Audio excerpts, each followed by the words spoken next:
Inspector Jamshed series novel بیتوک کی وارداتیں bye اشتیاق Ahmad part 3۔ اب فرزانہ نے اپنے ابا جان کے نمبر ملائے، سلسلہ فوراً ہی مل گیا۔ ساتھ ہی انہوں نے کہا حالات بہت تیزی سے پیش آ رہے ہیں، ابھی ابھی محمود کا فون آیا تھا گھر سے اور میں بھی گھر کی طرف روانہ ہو چکا ہوں۔ کیا ادھر بھی کوئی گڑبڑ ہے؟ گڑبڑ ہو چکی ہے۔ اوہ، وہاں کیا ہوا ہے ابا جان؟ پریشان ہونے کی ضرورت نہیں، ہر طرح خیریت ہے۔ پہلے تم بتاؤ ادھر کیا مسئلہ ہے؟ میں اس وقت اپنی سہیلی صوفیہ کے گھر میں ہوں۔ اس کے والد کا نام نجم الدین نعمانی ہے۔ جی ہاں، وہی جو صوبائی وزارت داخلہ کے سیکرٹری ہیں۔ صوفیہ نے اپنے گھر میں پیش آنے والے ایک واقعے کے سلسلے میں مجھے بلایا تھا، لیکن معاملہ پراسرار محسوس ہو رہا ہے۔ اچھا، کیا معاملہ ہے؟ تو پھر سنیے۔ اس نے جلدی جلدی تفصیل سنا دی۔ اس کے خاموش ہوتے ہی وہ بولے، میں سمجھ گیا، صوفیہ سے کہہ دو ہم اس معاملے کو دیکھیں گے، لیکن میں خطرہ محسوس کر رہا ہوں، تم فوری طور پر گھر پہنچو۔ ان کے لہجے میں نہ جانے کیا بات تھی۔ فرزانہ اچھل کر کھڑی ہوئی۔ اس نے صوفیہ سے صرف اتنا کہا، ابا جان کہتے ہیں وہ اس معاملے کو دیکھیں گے اور انہوں نے مجھے اسی وقت گھر واپس بلایا ہے۔ اتنا کہتے ہی اس نے باہر کا رخ کیا اور ایک ٹیکسی پکڑ کر گھر پہنچ گئی۔ ٹیکسی سے اتر کر اس نے دستک دی۔ محمود نے دروازہ کھول دیا اور حیران ہو کر بولا، حیرت ہے، تم اتنی جلدی واپس آ گئیں، کیا گڑبڑ ہو گئی محمود گھر میں؟ ابا جان نے مجھے کہا تھا کہ میں اسی وقت گھر واپس چلی جاؤں، اس نے خوف کے عالم میں کہا۔ محمود نے دروازہ بند کر دیا۔ اب فرزانہ نے پوچھا، پہلے یہ بتاؤ یہاں کیا واقعہ پیش آیا ہے؟ تمہیں کیسے پتا چلا؟ فاروق نے اسے گورا، وہ اسی وقت اندرونی کمرے سے نکل کر ان کی طرف آیا تھا۔ میں نے ابا جان سے مشورہ لینا چاہا تھا، انہوں نے بتایا کہ ہمارے اپنے گھر میں بھی ایک واردات ہو گئی ہے، لہٰذا تم فوراً ادھر آ جاؤ۔ سو میں آ گئی، اب تم جلدی سے تفصیل سنا دو۔ اچھی بات ہے، محمود نے کہا اور تفصیل سنا دی۔ نہیں، فرزانہ اچھل پڑی، کیا ہوا؟ خیر تو ہے؟ صوفیہ کے گھر میں بھی بالکل ایسی ہی واردات ہوئی ہے۔ کیا؟ وہ دونوں چلا اٹھے۔ ایسے میں دروازے کی گھنٹی بج اٹھی تھی۔ انداز انسپیکٹر جمشید کا تھا۔ ان کے چہروں پر اطمینان پھیل گیا۔ انہوں نے دروازہ کھول دیا۔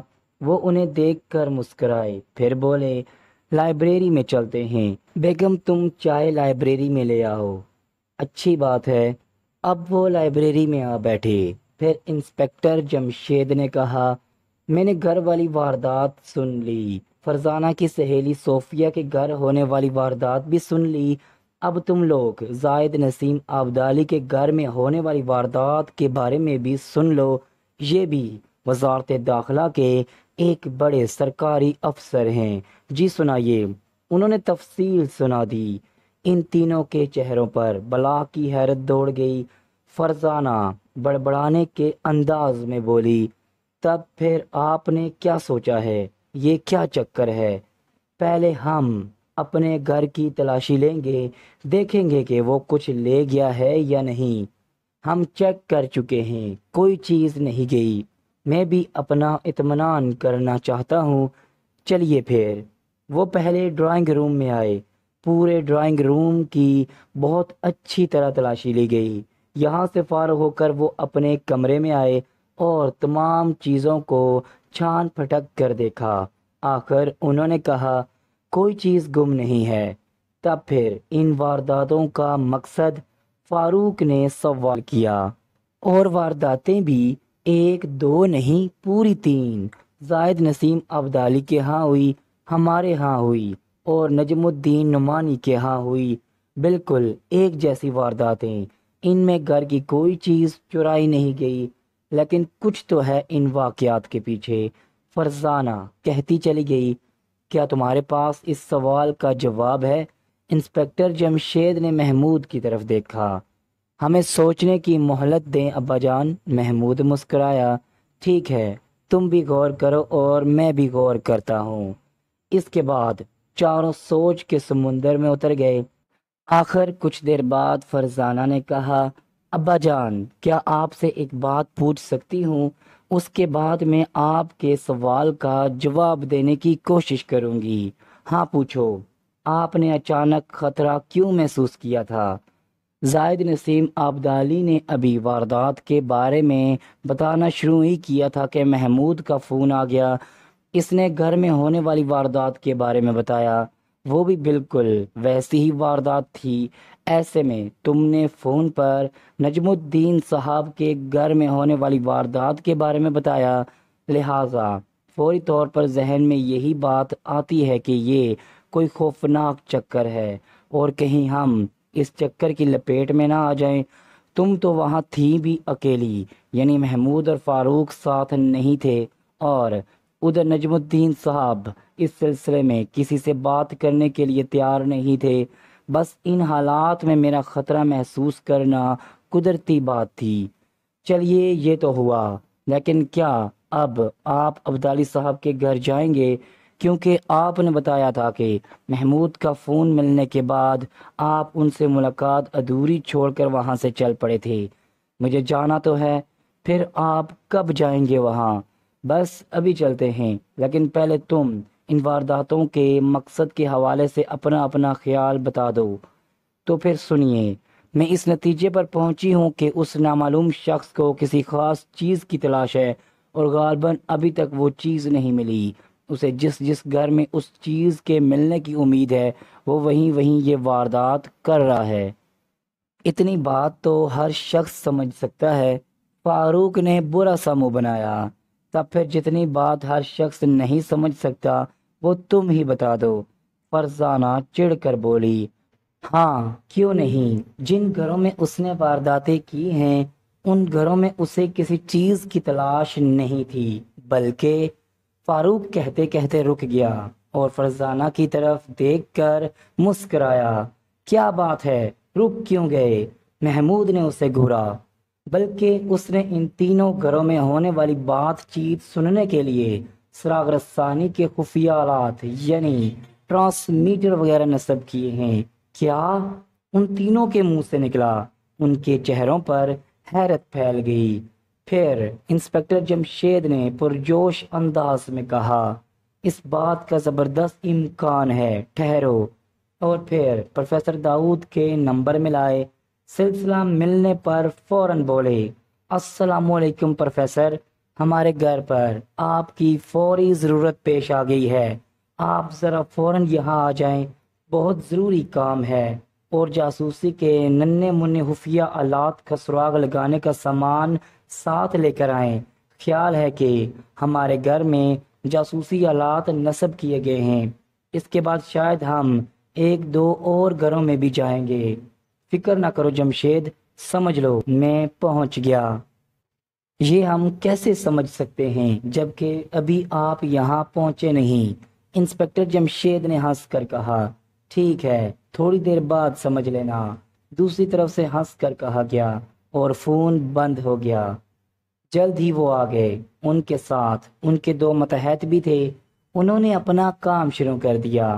ان کے پاس کئی جدید نوعیت کے آلات تھے، ایسے بھی جو محمود، فرزانہ، فاروق نے کبھی نہیں دیکھے تھے۔ ان آلات کی مدد سے انہوں نے اپنا کام شروع کر دیا۔ ڈرائنگ روم اور انسپکٹر جمشید کے بیڈ روم کا نہایت باریک بینی سے جائزہ لیا گیا۔ اس دوران ان آلات سے کبھی ٹوں ٹوں کی آواز ابھرتی اور کبھی گھڑی کی سوئیوں کی ٹک ٹک سے ملتی جلتی۔ پروفیسر داؤد بغور اپنے متحدوں کی کارروائی پر نظر رکھے ہوئے تھے۔ آخر ایک گھنٹے کی صبر آزما مشقت کے بعد متحدوں نے اپنا کام مکمل کر لیا۔ پھر ایک نے بیگ کھول کر اپنا لیپ ٹاپ کمپیوٹر نکالا اور ایک چھوٹا سا لیزر پرنٹر بھی۔ باری باری تمام حالات کو ڈیٹا کیبل کے ذریعے لیپ ٹاپ سے منسلک کر کے حالات میں ریکارڈ شدہ ڈیٹا ایک سافٹ ویئر کے ذریعے کمپیوٹر پر منتقل کیا، اور پھر اس کے پرنٹ نکالنے شروع کیے۔ چند ہی منٹوں میں 12 صفحات پر مشتمل ایک رپورٹ پروفیسر داؤد کے ہاتھ میں تھی اور وہ ناک کی نوک پر چشمہ چڑھائے اس پر صفحہ بصفحہ نظریں دوڑا رہے تھے۔ کمرے میں مکمل خاموشی چھائی ہوئی تھی۔ انسپکٹر جمشید سمیت وہ سب پروفیسر صاحب کی طرف سے کسی نتیجے کا انتظار کر رہے تھے۔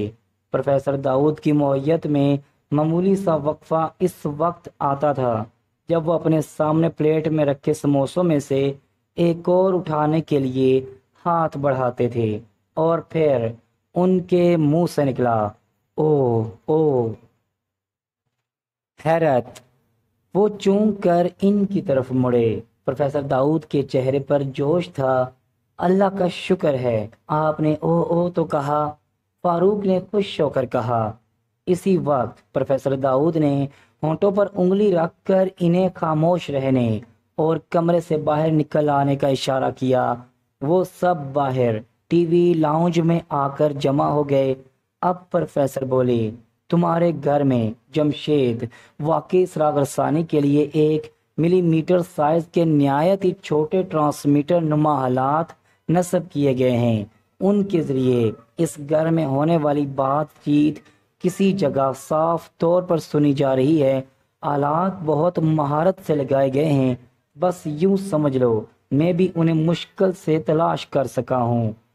اچھا، تو اسی لیے آپ نے ہمیں ڈرائنگ روم سے باہر چلنے کا اشارہ کیا تھا کہ ہم کمرے میں جو بات چیت کریں گے وہ کہیں اور سنی جا رہی ہوگی اور اس طرح دشمن جان جائیں گے کہ ہم ان کے ٹرانسمیٹروں کو پکڑنے میں کامیاب ہو چکے ہیں۔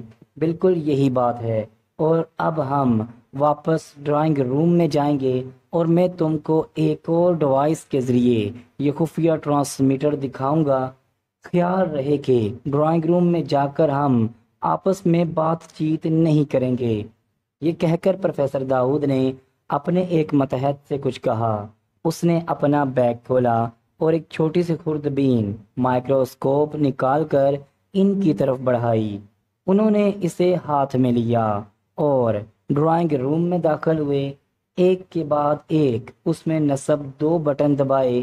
خوردبین سے منسلک ایک 3 انچ کی چوکور اسکرین روشن ہو گئی۔ پھر انہوں نے اسٹیتوسکوپ کی طرح کا ایک آلہ نکال کر ایک صوفے کی پشت پر رکھ کر اس پر ہلکا سا دباؤ ڈالا۔ اگلے ہی لمحے اسکرین پر ایک تکون نما نیلے رنگ کا اسٹیپلر کی پن جیسا ٹکڑا نمودار ہو گیا۔ یہ دیکھو، یہ ہے وہ ٹرانسمیٹر، انہوں نے اشارے میں بتایا۔ پھر باہر آ کر بولے، ایسے 4 ٹرانسمیٹر تمہارے ان 2 کمروں میں چھپائے گئے تھے۔ کہیں آپ کا اندازہ غلط تو نہیں؟ نہیں جمشید، 100% درست ہے۔ اور کیا آپ اس جگہ تک پہنچ سکتے ہیں جہاں ان آلات کے سگنل وصول کرنے والے آلات یعنی ان کے ریسیونگ سیٹ رکھے گئے ہیں؟ میرا نہیں خیال کہ ایسا ممکن ہوگا، البتہ یہ جاننے کے لیے ان کے ٹرانسمیٹروں کا تفصیلی تجزیہ کرنا ہوگا۔ ہر ٹرانسمیٹ اپنی مخصوص فریکوینسی پر کام کرتے ہیں، اور چونکہ ہمارے اطراف لاتعداد فریکوینسیاں بکھری پڑی ہیں، لہٰذا اصل فریکوینسی تک پہنچتے پہنچتے مہینوں لگ سکتے ہیں۔ اوہ، ان کے منہ سے نکلا، ان آلات کو ضائع تو کر سکتے ہیں نا ہم؟ فرزانہ بولی، ہاں کیوں نہیں۔ اور پھر انہوں نے ان آلات کو بیکار کر دیا۔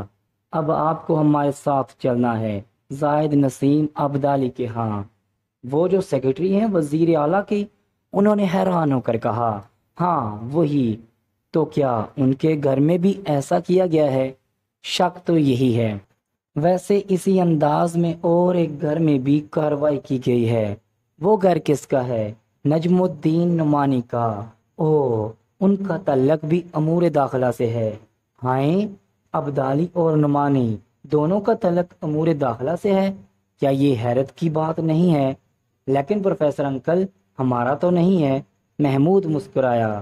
لیکن تم ان لوگوں کے لیے خطرناک ہو۔ اچھی بات ہے۔ اور پھر وہ دوبارہ زاہد نسیم عبدالی کے مکان پر پہنچ گئے۔ عبدالی صاحب نے اپنے گارڈز کو ان کے متعلق ہدایات دے رکھی تھیں، لہٰذا انہیں فوراً اندر پہنچا دیا گیا۔ انسپکٹر جمشید نے پروفیسر داؤد اور بچوں کا ان سے تعارف کرایا۔ زاہد نسیم ان سے بھی گرمجوشی سے ملے۔ اس وقت بات درمیان میں رہ گئی تھی اور مجھے اچانک ایک ضروری کام سے جانا پڑ گیا تھا۔ مہربانی فرما کر جو کچھ بھی آپ کے ساتھ پیش آیا تفصیل سے بیان کر دیں، انسپکٹر جمشید نے کہا۔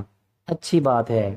اطمینان سے بیٹھ جانے کے بعد انہوں نے تفصیل سنا دی۔ انہوں نے ایک دوسرے کی طرف دیکھا، پھر انسپکٹر جمشید نے کہا، کہیں آپ کو ایسا محسوس تو نہیں ہوا کہ سیاپوش نے آپ کو اس دوران ہپنوٹائز کر کے آپ سے کچھ پوچھنے کی کوشش کی ہو؟ اگر اس نے ایسا کیا بھی ہوگا تو مجھے اس کا علم کیسے ہو سکتا ہے؟ ابدالی مسکرائے۔ انسپکٹر جمشید اس کا جواب سن کر خاموش ہو گئے، لیکن وہ بدستور ابدالی کی آنکھوں میں دیکھ رہے تھے۔ بظاہر ان کا سوال ہی بے معنی تھا اور ان کے ساتھی بھی اس پر حیرانی محسوس کر رہے تھے کہ انسپکٹر جمشید نے ایسا سوال کیوں کیا جس کا جواب وہ خود بھی جانتے تھے۔ آپ کو یہ جان کر حیرت ہوگی کہ جیسی واردات آپ کے ہاں ہوئی ہے بالکل ویسی ہی واردات ایک اور گھر میں بھی ہو چکی ہے۔ جی کیا مطلب؟ زاہد نسیم ابدالی بری طرح چونکے۔ جی ہاں، پرسوں رات بالکل ایسی واردات نجم الدین نعمانی کے گھر کی گئی ہے۔ کیا؟ نہیں، وہ اچھل پڑے۔ آپ یہ تو جانتے ہی ہوں گے کہ ان کا بھی تعلق امور داخلہ سے ہے۔ جی ہاں، لیکن وہ نہیں چاہتے کہ اس واردات کے سلسلے میں کچھ کہا جائے، اس لیے انہوں نے پولیس یا انٹیلیجنس بیورو کو اطلاع نہیں دی۔ یہ اور زیادہ عجیب بات ہے۔ جی ہاں، لیکن اب ہمیں وہاں جانا پڑے گا کیونکہ یہ معاملہ حد درجے اساس نوعیت کا نظر آ رہا ہے۔ ایسا لگتا ہے کہ آپ کی سرکاری حیثیت سے اس کا گہرا تعلق ہے۔ اوہ، یہ برحال ممکن ہے۔ اس کے علاوہ ہم ایک اور نظریے سے بھی آپ کے گھر کی تلاشی لینا چاہتے ہیں۔ انسپکٹر جمشید بولے۔ کیا مطلب؟ کس نظریے سے؟ دراصل ہمیں شک ہے کہ واردات کی آڑ میں آپ کے گھر میں جاسوسی آلات چھپائے گئے ہیں۔ جاسوسی آلات؟ نسیم ابدالی کے چہرے پر زمانے بھر کی حیرت ابھر آئی تھی۔ جی ہاں، میں نے یہی کہا ہے۔ دراصل ہم اس واردات کو قومی سلامتی کے حوالے سے بھی دیکھ رہے ہیں۔ ارے باپ رے! اس بار وہ اور بھی اونچا اچھلے اور اب تلاش کریں گے انہوں نے آلات کہاں کہاں نصب کیے ہیں۔ پہلے یہ سن لیں کہ ان آلات کے ذریعے آپ کے گھر میں ہونے والی بات بخوبی سنی جا سکتی ہے۔ اللہ اپنا رحم فرمائے۔ اور پھر پروفیسر داؤد کی ٹیم نے اپنا کام شروع کیا اور پھر چند ہی منٹ میں وہ اپنی کوشش میں کامیاب ہو گئے اور انہوں نے ڈرائنگ روم میں اور زاہد نسیم صاحب کے کمرے میں نصب آلات انہیں دکھا دیے۔ یہ بھی بالکل ویسے ہی تھے جیسے ان کے اپنے گھر سے ملے تھے، اور پھر اسی طرح ان آلات کو بھی نکارہ کر دیا گیا۔ وہاں سے روانہ ہو کر یہ پورا قافلہ نجم الدین نعمانی کے گھر پہنچا۔ وہ ان سب کو ایک ساتھ دیکھ کر حیران ہوئے۔ فرمائیے کیسے آنا ہوا؟ زاہد نسیم ابدالی صاحب سے آپ واقف ہی ہوں گے، ان کا تعلق بھی مملکت کے امور داخلہ سے ہے۔ ان کے گھر میں ایک واردات ہوئی ہے۔ کیا کہا؟ وہ بری طرح چونکے، پھر سنبھل کر بولے، لیکن اس سے میرا کیا لینا دینا؟ کیا آپ مجھے یہی بتانے آئے ہیں؟ وارداتیں تو اس شہر میں روزانہ درجنوں ہوتی ہیں اور بہتر سرکاری افسران ان کی زد میں آتے ہیں۔ اگر آپ مجھے مختصر طور پر بتانے کا موقع دیں تو شاید آپ اندازہ لگا سکیں کہ کہیں نہ کہیں آپ سے بھی اس واردات کا دور کا رشتہ ہے۔ نجم الدین نعمانی صوفے کی پشت سے ٹیک لگا کر خاموش ہو گئے، جیسے کہہ رہے ہوں اچھا بتائیں۔ انسپکٹر جمشید بھی ان کی طرف دیکھ کر مسکرائے اور پھر جوں جوں انہوں نے تفصیل سنائی نعمانی کی آنکھیں حیرت سے پھیلتی چلی گئیں۔ انسپکٹر جمشید کی بات ختم ہوئی تو آخر انہوں نے دھیمے لہجے میں کہا، ایسی واردات تو پھر میرے گھر میں بھی ہوئی ہے اور آپ یقیناً اس بات سے واقف ہیں۔ ورنہ سیدھے میرے پاس کیسے چلے آتے؟ برحال لیکن چونکہ کوئی چیز چرائی نہیں گئی تھی اس لیے میں نے رپورٹ بھی درج نہیں کرائی تھی۔ لیکن مجھے حیرت ہے آپ کی معلومات پر۔ اس کا مطلب ہے کہ ہمارے سراغ رسانی کے ادارے اپنی آنکھیں کھلی رکھتے ہیں۔ انسپکٹر جمشید نے فرزانہ کی طرف دیکھا۔ وہ مسکرا کر رہ گئی کیونکہ یہ بات اسے نعمانی صاحب کی بیٹی صوفیہ نے بتائی تھی۔ فرزانہ نے سوچا کہ یہ اچھا ہوا کہ نعمانی صاحب نے پوچھا ہی نہیں کہ بات ان تک کیسے پہنچی، ورنہ اگر وہ پوچھ لیتے تو اسے سچ بولنا ہی پڑتا کہ صوفیہ نے اسے بتایا تھا۔ چیز جانے کی تو بات تو رہی ایک طرف، ہمارا خیال ہے کہ وہ تو آپ کے گھر میں جاسوسی کے آلات نصب کر کے گیا ہے، جیسا کہ عبدالی صاحب کے گھر میں بھی کیا گیا تھا۔ کیا کہا؟ ایک بار پھر نعمانی صاحب حیران رہ گئے۔ اور اس سلسلے میں ہم ان جاسوسی کے آلات کا پتہ لگا کر ان کو ضائع کر دینا چاہتے ہیں، کیونکہ ضائع نہ کرنے کی صورت میں وہ آپ کی بات چیت سنتے رہیں گے اور اس طرح احساس سرکاری راز ان کے ہاتھ لگ جانے کا امکان ہے۔ یہی کام ہم ابھی عبدالی صاحب کے گھر سے کر کے آ رہے ہیں۔ انسپکٹر جمشید نے جان بوجھ کر اپنے گھر ہونے والی واردات کا ذکر گول کر دیا۔